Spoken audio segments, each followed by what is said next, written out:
Sa video natin ngayon mga maestro ay pag-usapan naman natin itong tungkol pa rin sa PBB 2023 sa SARO release. Update po yan ngayong araw, October 23, 2025. Pancheka nga po sa DBM, nakakita po tayo dito ng dalawang bagong opisina na narilisan po ng kanilang SARO para po ito sa kanilang PBB 2023. Ayan, so clear lamang po natin bago natin umpisan itong alamin itong ating mga bagong opisina na mayroon na pong SARO.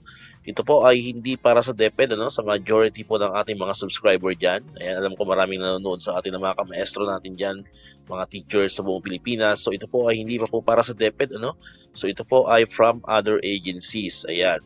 Particularly po sa state universities and colleges or SUCs. Pareho po ito, Pareho po ito SUCs. Unahin po natin itong nagmula sa Pampanga State Agricultural College. Nakalagay yan, additional funding requirement for the grant of fiscal year 2023 performance-based bonus. Ayan, so congratulations po sa mga kamaestro natin dyan sa Pampanga State Agricultural University. At ang ikalawa naman po ay nagmumula sa Nueva Ecija University of Science and Technology. Nakalagay po dyan, funding requirement for the fiscal year 2023 performance-based bonus for...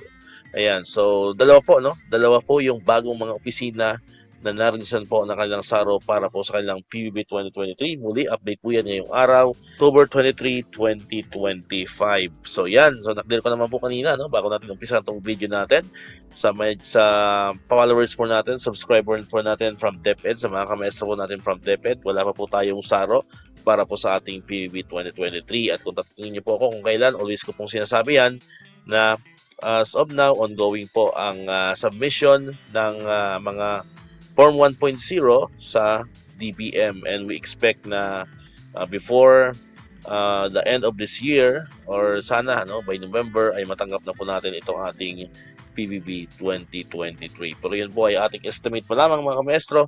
So wala pong nakakaalam ng eksaktong date, eksaktong month kung kailan natin talaga matatanggap itong ating PBB 2023 para po sa DepEd. Alright, so dito ko natatapusin itong ating video ngayon mga kamaestro. Kung di ka pa nakapag-subscribe, click mo na ang subscribe button dyan para ikaw yung unang nakapanood ng mga videos na in-upload natin. Katulad dito, yung mga updates pa rin sa PBB 2023 and other benefits sa mga teachers and government employees.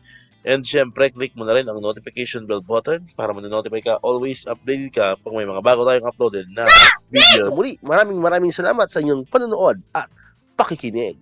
Once again, El Maestro, see you on my next vlog. Bye-bye!